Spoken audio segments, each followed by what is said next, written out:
اور ایک جملہ بڑا اچھا، لنگچھیدین، اور محمد کے سب ساتھی، محمد اور ان کے سب ساتھی لنگچھیدین، ختنہ کرانے والے ہوں گے، سب کے سب ختنہ کرائیں گے۔ پوری ایک پہچان بتا دی، اب کیا رہ گیا ہے؟ سب ختنہ کرانے والے ہوں گے، ختنہ کرائیں گے۔ سارو بھکچو متومم، بھوشیہ پران کہتی سارو بھکچ، سبزی بھی کھائیں گے اور گوشت بھی کھائیں گے، سارو بھکچ، سب کچھ کھائیں گے، شاکاہاری بھی ہوں گے اور ماساہاری بھی ہوں گے، بنا قولن چ پشوشتیشا، لیکن ہر جانور نہیں کھائیں گے، یہ بھی لیجئے، ہر جانور نہیں کھائیں گے، بنا قولن چ پشوشتیشا، وہ وہی جانور کھائیں گے جس پر قول پڑھیں گے، یعنی منتر پڑھیں گے، جس پر منتر پڑھا جائے گا، بسم اللہ اللہ اکبر، جس پر منتر پڑھا جائے گا اسی جانور کو وہ کھائیں گے، بنا منتر کے، بنا بسم اللہ اللہ اکبر کے ان کے یہاں کوئی جانور حلال نہیں ہوگا۔ انسان، آپ غور کیجئے گا، اللہ تعالیٰ نے دو قسم کی مخلوق بنائی ہے، ایک مخلوق کا پیٹ بڑا ہوتا ہے اور ایک کا پیٹ چھوٹا ہوتا ہے، ان کا ڈائجسٹو سسٹم، ان کا قوت ہاضمہ اسی حساب کا ہوتا ہے۔ بڑے جانوروں میں بھینس، گائے، اونٹ، ہاتھی، آپ اس کو دیکھ لیجئے، ان کا پیٹ بڑا ہے لیکن اگر یہ گوشت کھا لیں گے تو ان کا ہاضمہ بگڑ جائے گا اور ان کا لیور کام نہیں کرے گا، ان کا ڈائجسٹو سسٹم گوشت کو ہضم کرنے کے لائق نہیں ہے، اس لیے یہ جتنے بڑے پیٹ والے جانور ہیں یہ گھاس کھائیں گے، چارہ کھائیں گے، ہری بھری سبزی کھائیں گے، آپ دیکھ ڈالیے۔ اور چھوٹے پیٹ والوں کو دیکھ لیجئے، شیر، کتا، بلی، ان جانوروں کو دیکھ لیجئے، ان کا ڈائجسٹو سسٹم جو ہے، قوت ہاضمہ جو، یہ سبزی کھائیں گے تو ہضم نہیں ہوگی، یہ گوشت ہی کھائیں گے، یہ سبزی نہیں کھائیں گے، یہ گوشت کھائیں گے۔ گوشت کھانے والوں کا پیٹ چھوٹا، سبزی کھانے والوں کا پیٹ بڑا، لیکن اللہ تعالیٰ نے انسان کو جب پیدا کیا ہے اس کائنات کے اندر، جب رچنا کی اس کائنات کی، تو ہمارا اور آپ کا انسان کا پیٹ بیچ کا رکھا ہے، میڈیم، نہ بڑا ہے ہاتھی کی طرح نہ چھوٹا ہے بلی کی طرح، میڈیم پیٹ رکھا ہے۔ اور بیچ کا پیٹ، میڈیم پیٹ، اس بات کی علامت ہے، سائنٹیفک طریقے سے ثابت ہوتا ہے کہ انسان کا ڈائجسٹو سسٹم، انسان کا قوت ہاضمہ، انسان کا لیور سبزی بھی ہضم کر سکتا ہے اور گوشت بھی ہضم کرتا ہے۔ ارے بڑے کا نلہ ہضم کر جاتے ہیں، پایا کھا کے ہضم کر جاتے ہیں ہم لوگ، بتائیے اتنی بڑی چیز انسان پایا جیسی چیز ہضم کر جائے، انسان کا بیچ کا رکھا ہے۔ یہ سائنٹیفک طریقے سے بھی ہمیں پتہ چلتا ہے کہ انسان گوشت اور سبزی دونوں کھانے کے لیے پیدا ہوا ہے۔ دوسرا دیکھ لو، جن جانوروں کے دانت نکیلے ہوتے ہیں، یار نکیلے، وہ گوشت کھاتے ہیں، اور جن کے دانت سمپل ہوتے ہیں وہ سبزی کھاتے ہیں۔ ہاتھی کے دانت باہر والے مت دیکھنا، یہ دکھانے کے ہوتے ہیں، گوشت چبانے کے لیے نہیں ہوتے ہیں، یہ دکھانے کے، اور اندر کے سارے دانت سبزی کھانے والے ہوتے ہیں، ایک بھی دانت نکیلا نہیں ہے، یہ باہر کے دانت صرف دکھانے کے ہوتے ہیں بس۔ اور بکری دیکھ لو، بھیڑ دیکھ لو، دمبا دیکھ لو، اونٹ دیکھ لو، گائے دیکھ لو، بھینس دیکھ لو، ان کے دانت نکیلے نہیں ہوتے ہیں، یہ صرف سبزی کھانے کے لیے ہیں۔ اور جو جانور گوشت کھاتے ہیں ان کے دانت ادھر سے صحیح ہوتے ہیں اور دائیں بائیں یعنی ادھر ادھر نکیلے ہوتے ہیں، وہ ہڈی توڑ بھی سکتے ہیں، نوچ بھی سکتے ہیں، اس ہڈی کو اپنے دانتوں سے توڑ بھی سکتے ہیں۔ میرے بھائیوں، یہ اس بات کی علامت ہے کہ ان کے دانت نکیلے ہیں، وہ گوشت کھانے کے لیے، اور جن کے سمپل ہیں وہ سبزی کھانے کے لیے پیدا ہوئے ہیں۔ اور اللہ تعالیٰ نے انسان کے دانت آگے کے سمپل رکھے ہیں اور دائیں بائیں نکیلے رکھے ہیں، یہ اس بات کی علامت ہے کہ انسان گوشت کھانے کے لیے بھی پیدا ہوا ہے اور سبزی کھانے کے لیے بھی پیدا ہوا ہے. یہ سائنٹیفک طریقے سے بھی ثابت ہوتا ہے. تو ہندو دھرم کی کتاب بھوشیہ پران کیا کہہ رہی ہے؟ سارو بھکش، سب کچھ کھائیں گے، گوشت بھی اور سبزی بھی، لیکن ہر جانور نہیں کھائیں گے. بسم اللہ اللہ اکبر کہہ کر اس جانور کو حلال کریں گے. اور لاسٹ میں تو سب قصہ ہی ختم کر دیا. لمبی داڑھی رکھنے والے، داڑھی میں گانٹھ نہ لگانے والے، بال کٹانے والے لیکن چوٹی نہ رکھنے والے، اذان دینے والے، ختنہ کرانے والے اور سب کچھ کھانے والے، ان کو دنیا کس نام سے جانے گی؟ مسلینیو، مسلینیو سنسکارا. ان کو دنیا مسلینیو، مسلمان کے نام سے جانے گی، یا مسلمنتو ہی جاتیو، ان کا شمار مسلمان ذاتی میں ہوگا. یہ بھی کہہ دیا گیا. لیجئے، مسلمنتو ہی ذاتی ہی جاتیو، ان کا شمار، ان کی گنتی مسلمان ذاتی میں ہوگی، یعنی مسلمان نام سے یہ پہچانے جائیں گے. میں سمجھتا ہوں کہ اتنی بڑی بھوشیہ واڑی کے بعد اب کچھ بھی کہنے کی ضرورت نہیں ہے. ان کا نام، یہ وہ پوری ایک علامت اور ایک پہچان بتا دی گئی ہے. آئیے ذرا دوسری چیز کی طرف آتے ہیں. اسلام کی بنیادی چیز دوسری کیا ہے؟ نماز. حضرت عمر ابن خطاب رضی اللہ تعالیٰ عنہ نے وہ بیان کیا ہے نا کہ وعن عمر ابن الخطاب رضی اللہ تعالیٰ عنہ قال بینما نحن عند رسول اللہ صلی اللہ علیہ وسلم ذات یوم استلع علینا رجل شدید بیاض الثياب وشدید سواد الشعر لا يرى علیہ اثر السفر ولا يعرف منا احد حتى جلس الى النبي صلی اللہ علیہ وسلم فاسند ركبته الى ركبتيه ووضع كفيه على فخذه وقال يا محمد اخبرني عن الاسلام قال الاسلام ان تشهد ان لا اله الا الله وان محمد رسول اللہ وتقیم الصلاۃ وتؤتی الزکاۃ وتصوم رمضان وتحج البیت ان استطعت الیہ سبیلا. جبرائیل امین جو انسانی شکل میں آئے، عمر ابن خطاب رضی اللہ تعالیٰ عنہ کہتے ہیں کہ ہم لوگ اللہ کے رسول کے پاس بیٹھے ہوئے تھے، جبرائیل امین انسانی شکل میں آئے، ہم لوگ ان کو پہچان نہیں سکے. ولا یعرف منا احد، ہم میں سے کوئی بھی نہیں جانتا تھا یہ کون ہے. شدید سواد الشعر، بال بہت زیادہ کالے تھے اور کپڑے بہت زیادہ سفید تھے. وہ آئے اور اللہ کے نبی کے پاس آ کر بیٹھ گئے اور اپنے دونوں گھٹنوں کو اللہ کے نبی کے دونوں گھٹنوں سے چپکا لیا اور اپنے دونوں ہاتھ کی ہتھیلیوں کو نبی کی ران پر رکھ لیا. وقال یا محمد، اور کیا کہا؟ اے محمد صلی اللہ علیہ وسلم اسلام کے بارے میں بتائیے. اخبرنی عن الاسلام، اسلام کسے کہتے ہیں، اسلام کیا ہے؟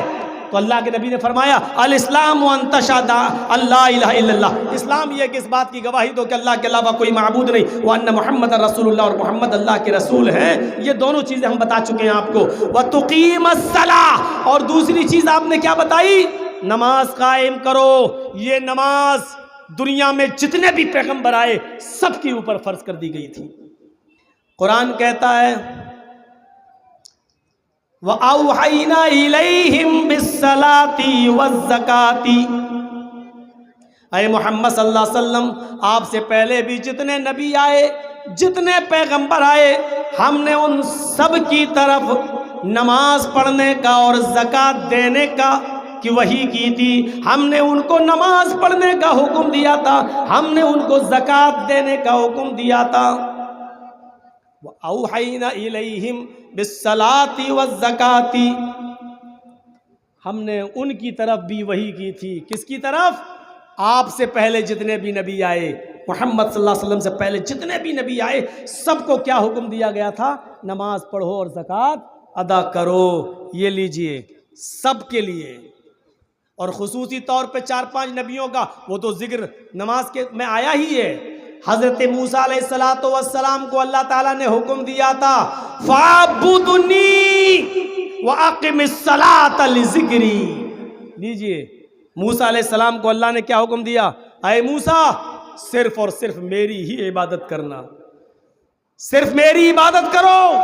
وَأَقِمِ الصَّلَاةَ لِذِكْرِي، اور میرے ذکر کو بلند کرنے کے لیے نماز قائم کرو، میری عبادت کو بلند کرنے کے لیے نماز قائم کرو، میرے نام کو، میرے ذکر کو بلند کرنے کے لیے نماز پڑھتے رہو۔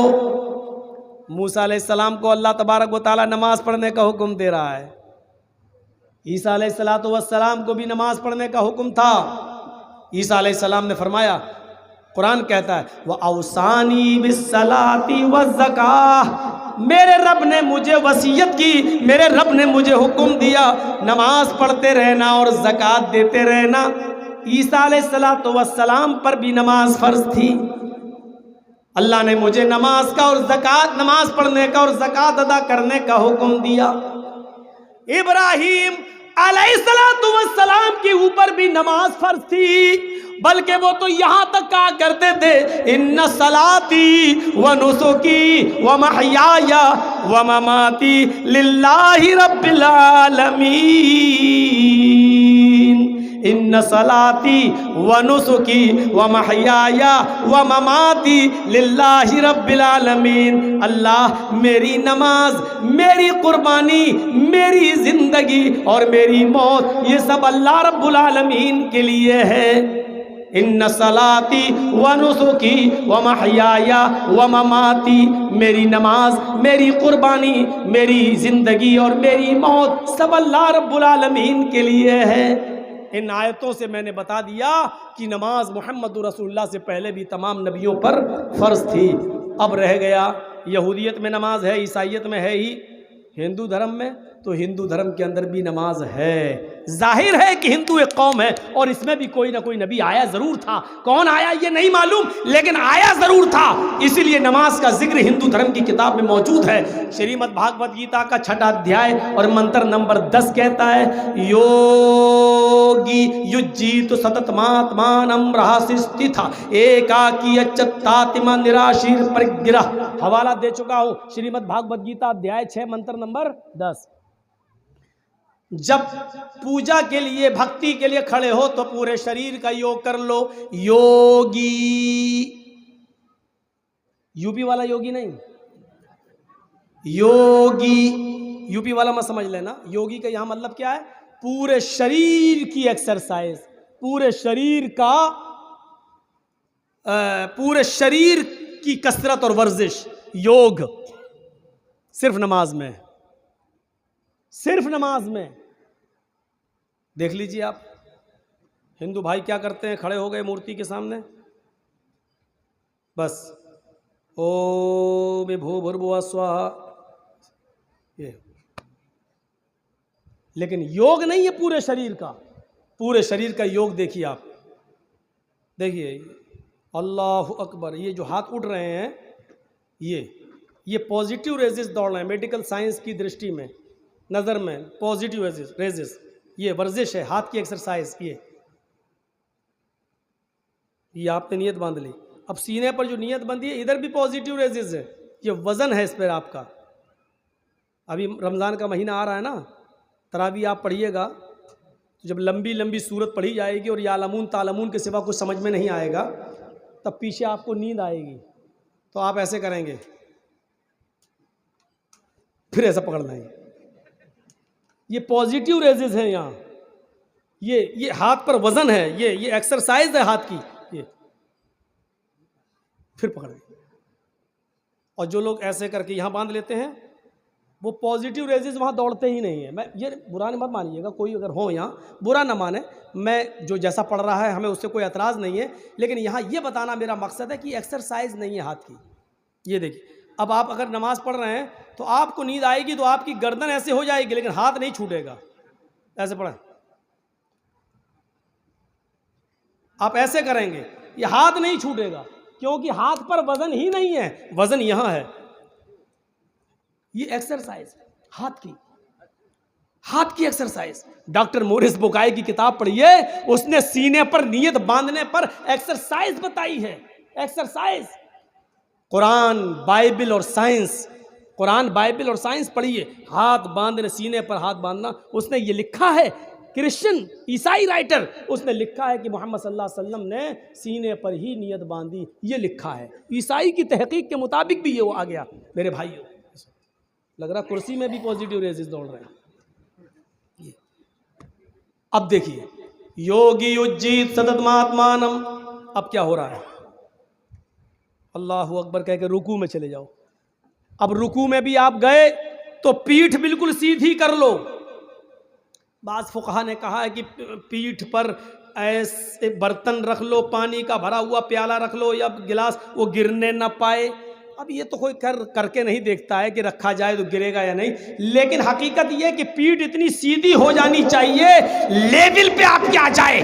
ڈاکٹر مورس بکائے اپنی کتاب قرآن بائبل اور سائنس میں لکھتے ہیں اگر کوئی آدمی ویسا رکوع کرنے لگے جیسے محمد رسول اللہ صلی اللہ علیہ وسلم نے بتایا ہے تو اس آدمی کو ریڑھ کی ہڈی کی پرابلم زندگی میں کبھی نہیں ہو سکتی ہے. وہ آدمی ریڑھ کی ہڈی کے درد کا شکار تو ہو سکتا ہے لیکن ریڑھ کی ہڈی کے کینسر کا شکار کبھی نہیں ہو سکتا ہے اگر وہ اس طریقے سے رکوع کرنے لگے جس رکوع کو محمد رسول اللہ نے بتایا ہے. آج بہت سے لوگوں کی ریڑھ کی ہڈی میں جو کینسر ہو رہا ہے اس کا مطلب یہ ہے کہ ان کے رکوع صحیح سے نہیں ہو رہے ہیں، یا تو وہ چو کا مربع کر اللہ سبحان رب العظیم سبحان رب العظیم سبحان سمع اللہ لمن حمدہ اللہ اکبر 3 بار ادھر پڑا اٹھ گئے. ابھی صحیح سے پیٹھ سیدھی ہو نہیں پائی تھی کہ 3 بار ہو گیا، امام صاحب اٹھ گئے تو یہ بھی اٹھ گئے.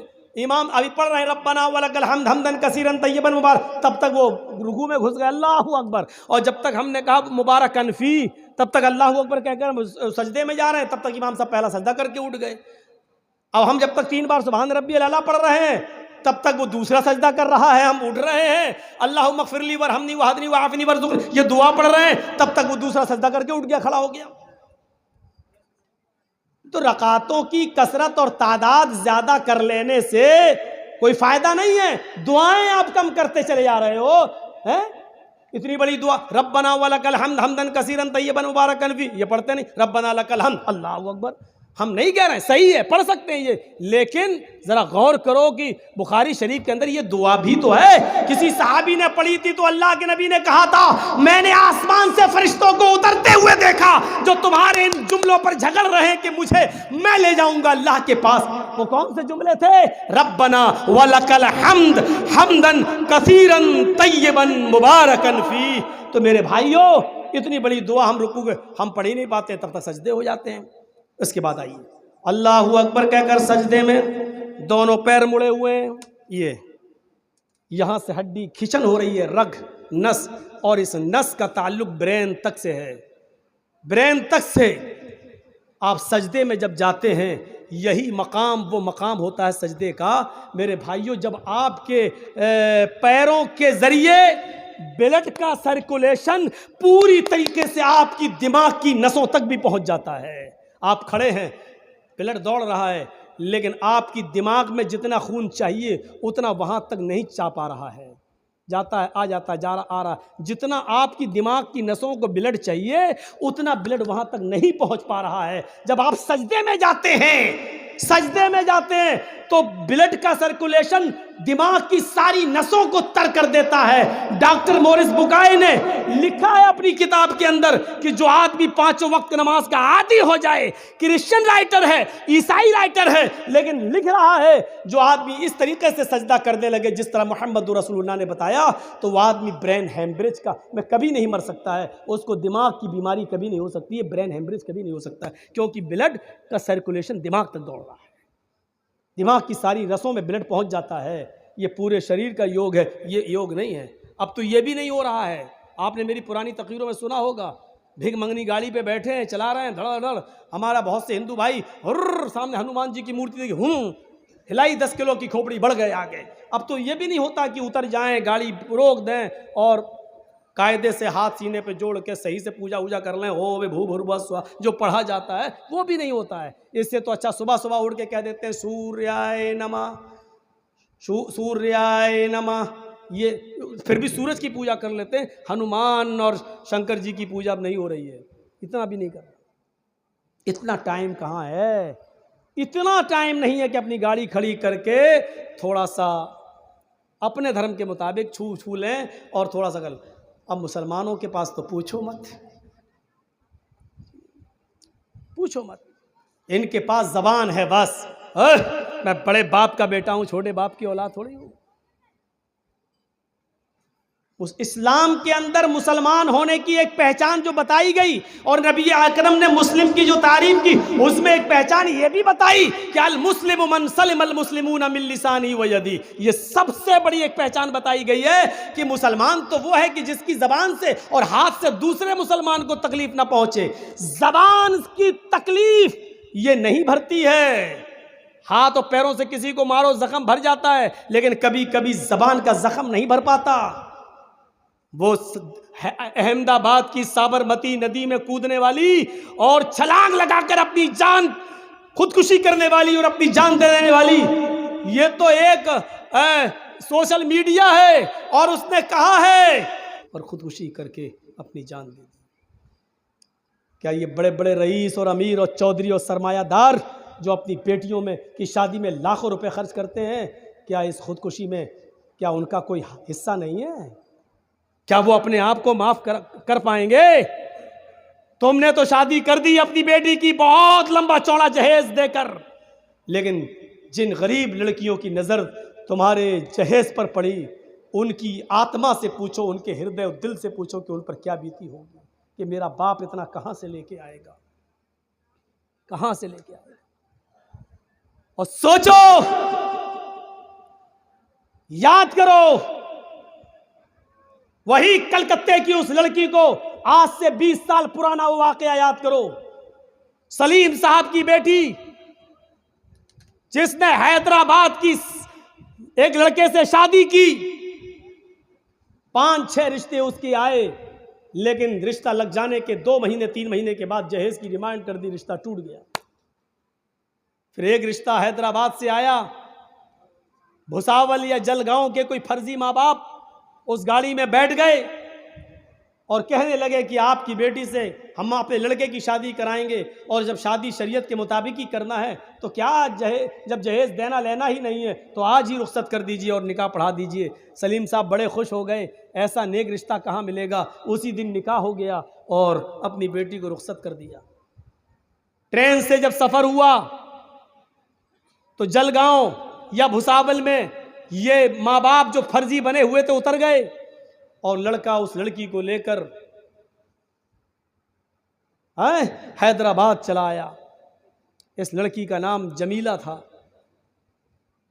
جب حیدرآباد چلا آیا تو 5-6 دن اس نے اپنے پاس رکھا اور اس کے ساتھ راتیں گزاری، اور 1 ہفتہ رہنے کے بعد پھر وہ لڑکا اس لڑکی کو حیدرآباد کی کسی 5 اسٹار ہوٹل کے اندر نیلام کر 20,000 روپے میں بیچ دیا۔ پھر وہ ہوٹل کے اندر کسٹمروں کا شکار ہونے لگی، اس کی عزت و آبرو چھلی چھلی ہونے لگی۔ وہ ہر رانے والے کے سامنے گڑ گڑاتی اور روتی اور بھیک مانگتی، میں وہ نہیں ہوں جو تم سمجھ رہے ہو۔ لیکن درندہ کون مانتا؟ 5-6 ہزار روپے دے کر جس کے جسم کا پوری رات کے لیے سودا کیا ہو وہ کہاں چھوڑتا؟ مالک بھی مارتا۔ اس زمانے میں نہ موبائل چلتا تھا، نہ ٹیلی فون کا زمانہ تھا۔ ایک لڑکا ایسا بھی اس کے پاس آیا کہ یہ رونے لگی، اس لڑکے کو اس کے اوپر رحم آ گیا اور اس لڑکے نے کہا کہ نہیں تم مجھے اپنی پریشانی بتاؤ کیا ہے۔ اس نے پوری داستان بتائی۔ اس نے کہا ٹھیک ہے میں پولیس میں کیس کرتا ہوں۔ کہا نہیں کچھ نہیں ہوگا، کیونکہ میرے ماں باپ بہت غریب ہیں، یہ کیس نہیں لڑ پائیں گے۔ کیس لڑتے لڑتے میرے ماں باپ کی وہ زمین کا ایک چھوٹا سا ٹکڑا ہے وہ بک جائے گا۔ نہیں، اگر میرے اوپر ایک احسان کرنا چاہتے ہو تو کر دو، ایک لیٹر میں لکھ رہی ہوں، میں اس کو چپکا دوں گی لفافہ، خبردار تمہیں پڑھنا نہیں ہے، یہ امانت ہے، یہ میرے باپ تک پہنچا دینا کسی طریقے سے۔ وہ لڑکا تیار ہو گیا، اس لڑکی نے لیٹر لکھ لیا، بھیج دیا اس لڑکے کو۔ لڑکا ٹرین پہ بیٹھ گیا، آنے لگا گھر کی طرف۔ یہ لڑکی کا لیٹر جب گھر پہ پہنچتا ہے اور لڑکی کا باپ جب اس لیٹر کو پڑھتا ہے تو اس کے ہکا بکا رہ جاتا ہے۔ ابو جان، جس داماد کو آپ فرشتہ سمجھ رہے تھے وہ فرشتہ نہیں، پرلے درجے کا شیطان نکلا۔ اس نے مجھے حیدرآباد کی ایک ہوٹل میں نیلام کر دیا ہے۔ ابو جان، کیا میں آپ کے اوپر اتنی بوجھل ہو چکی تھی کہ آپ لڑکے والے کی حقیقت بھی تلاش نہ کر سکیں اور حیدرآباد جا کر ایک مرتبہ لڑکے کے ماں باپ اور اس کے گھر کو نہ دیکھ سکیں؟ اے ابو جان، میں نے پھانسی کا پھندا اس ہوٹل کے کمرے میں لگا رکھا ہے، جب تک یہ لیٹر آپ کے پاس پہنچے گا میں اس دنیا میں نہیں رہوں گی۔ میں جانتی ہوں کہ خودکشی حرام ہے، لیکن میں آپ پر بوجھ نہیں بننا چاہتی ہوں۔ اے ابو جان، میں اپنا ناپاک چہرہ لے کر اپنی سہیلیوں کے سامنے نہیں آنا چاہتی، اپنے بھائی کے سامنے نہیں آنا چاہتی۔ میرے لیے موت کو گلے لگانا آسان ہے، لیکن اپنے ماں باپ اور بھائی بہنوں کے سامنے آ کر اپنا چہرہ دکھانا آسان نہیں ہے۔ اے ابو جان، یہ لیٹر صرف اس لیے لکھ رہی ہوں، میں آپ کو بتائے بغیر بھی مر سکتی تھی، میں یہ لیٹر اس لیے لکھ رہی ہوں کیونکہ میں اپنی چھوٹی بہن کو آپ کے پاس چھوڑ کے آئی ہوں جس کا نام فاطمہ ہے۔ اے ابو، آگے کے جملے سنیے۔ سلیم صاحب کے پاس وہ لیٹر آج بھی رکھا ہوا ہے، آج بھی رکھا ہوا ہے وہ لیٹر، پڑھیے تو آنکھوں میں آنسو آ جاتے ہیں۔ میں نے خود پڑھا ہے اس لیٹر کو۔ میرے بھائیوں، وہ لیٹر دکھاتے ہیں مولانا، دیکھیے میں نے پڑھا ہے، اور مدنی پور کے جلسے میں ہم لے کے بھی گئے تھے اور کہا تھا کہ یہ سلیم صاحب ہے جن کی بیٹی خودکشی کر کے مری ہے، میں ان کو لے کے بھی گیا تھا۔ میرے بھائیوں، اس میں آگے لکھا ہوا ہے لیٹر میں، میری چھوٹی بہن جس کو میں چھوڑ کے آئی ہوں، اے ابو جان، میری اس بہن کے لیے اتنا کما لینا، اتنا کما لینا، اتنا کما لینا۔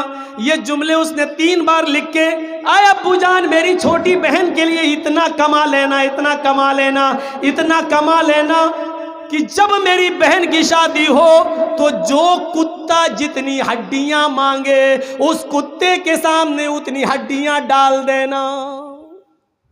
اتنا بڑا تماچا مار کر وہ اس دنیا سے گئی۔ وہ ایک الگ چیز ہے، بخشش ہوگی کہ نہیں ہوگی کیا ہے، اس کی جنازے کی نماز ہے یا نہیں، وہ ایک الگ مسئلہ ہے۔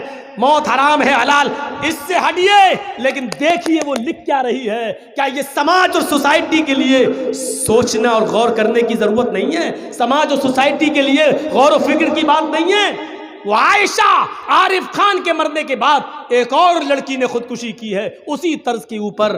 مجھے تو ڈر لگ رہا ہے کہ لڑکیاں سستی شہرت پانے کے لیے جہیز کی وجہ سے کہیں خودکشی نہ کرنے لگے اور سستی شہرت پانے کے لیے وہی طریقہ نہ اپنانے لگے جو عائشہ عارف خان نے اپنایا ہے۔ اس سے پہلے کی لڑکیاں جہیز کی وجہ سے خودکشی کر کے مرنے لگے۔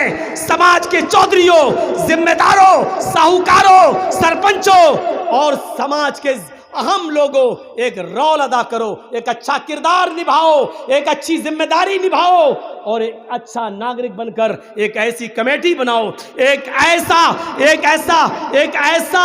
ڈھانچہ تیار کرو کہ جس میں غریب لڑکیوں کی شادی کا انتظام ہو اور بغیر جہیز اور بغیر لین دین کے ان کی شادیوں کا انتظام کرایا جائے۔ یہ وقت کی ایک اہم ضرورت ہے، اس پر ہمیں اور آپ کو غور کرنا پڑے گا۔ تو بات تھوڑی سی پھر ادھر نکل گئی۔ تو یوگی اجیت ستت ماتمانم رہسیہ تھا، پورے شریر کی ایکسرسائز صرف نماز میں، یہ پورے شریر کی ایکسرسائز ہو رہی ہے۔ ستت ماتمانم ہمیشہ پڑھنا، کبھی چھوڑنا نہیں۔ رہسیہ تھا،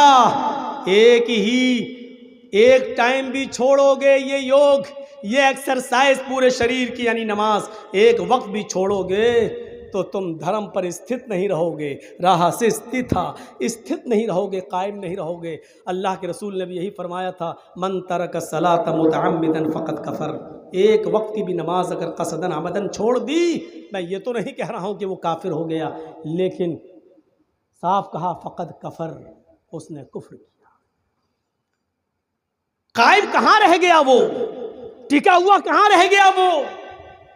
ایکاکی اچتاتما۔ اور ہائے ارجن، کرشن جی کہہ رہے ہیں، ہائے ارجن، جب ایشور کے سامنے، اللہ کے سامنے پوجا کے لیے، نماز کے لیے کھڑے ہو، ایکاکی تو ایک طرف چہرہ کر لو، ایکاکی ایک طرف چہرہ کر لو، یچتاتما اور اپنی آتما کو اسی کی طرف لگا لو، یعنی ادھر ادھر نہ دیکھو، ادھر ادھر نہ دیکھو، یچتاتما، آتما کو اپنے دل کو اسی کی طرف لگا لو۔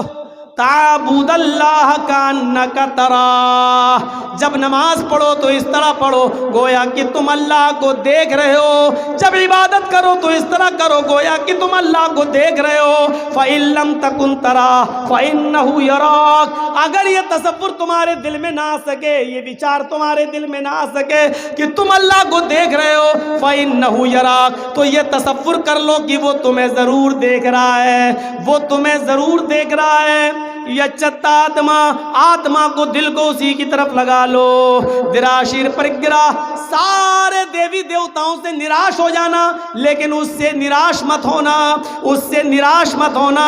پرگرا وہی قبول کرنے والا ہے، وہی دینے والا ہے، وہی سویکار کرنے والا ہے، وہی ایکسپٹ کرنے والا ہے، وہی تمہاری اس بھکتی کو، اس عبادت کو قبول کرے گا۔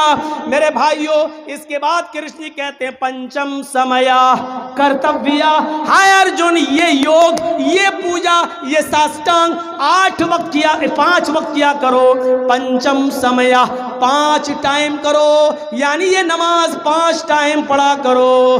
مرگا چرم، اگر زمین پاک نہ ملے، دھرتی پوتر نہ ہو، اگر زمین پر پیشاب پائخانہ پڑا ہوا ہو، زمین نہ پاک ہو، تو مرگ مانی ہرن، چرم مانی چمڑا، تو ہرن کی کھال، ہرن کے چمڑے کی جائے نماز بنا لو، ہرن کی کھال بچھا لو اور اس کھال کی اوپر نماز پڑھ لو، اس کی اوپر پوجا کر لو۔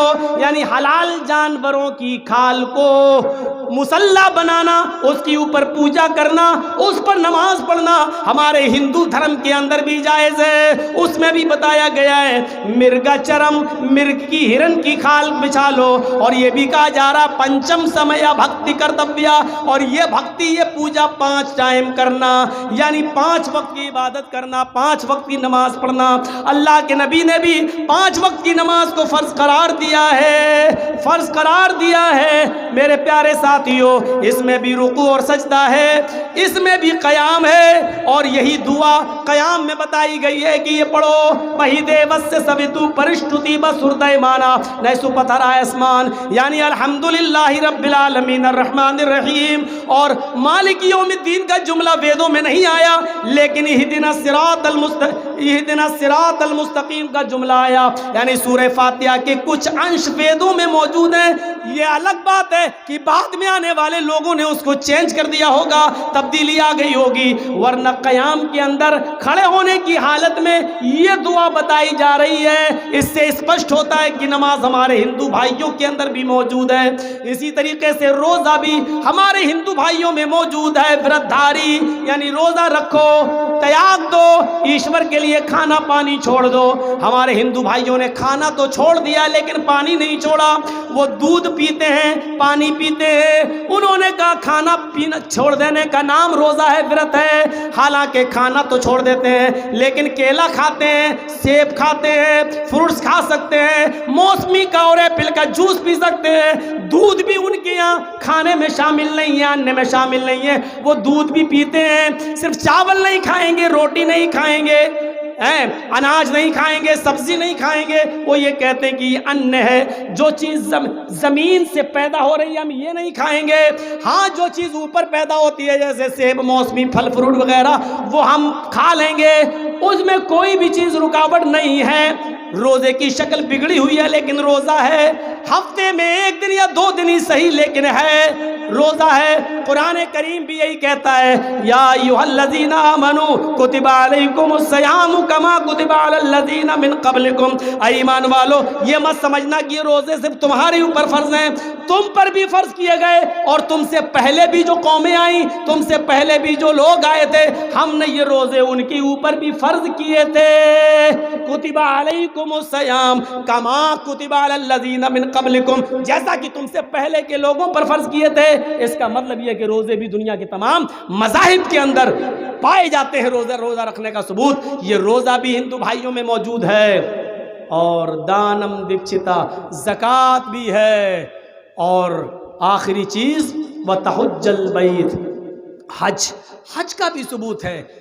ایسے پوتر شہر میں چلے جاؤ، گنگا جلیشر بھوتی، تیرتھ یاترا کرو جہاں گنگا کا پوتر جل موجود ہو، اس میں ڈبکی لگا لو، تمہارے پاپ مٹ جائیں گے۔ گنگا میں ڈبکی لگانے سے پاپ نہیں مٹتے، مطلب یہ ہوا اس شہر میں ڈبکی لگا لو، یعنی مکہ چلے جاؤ، یعنی خانہ کعبہ چلے جاؤ اور حج کر لو۔ حج کرنے سے تمہارے سارے گناہ مٹ جائیں گے، حج کرنے سے تمہارے گناہ ختم ہو جائیں گے۔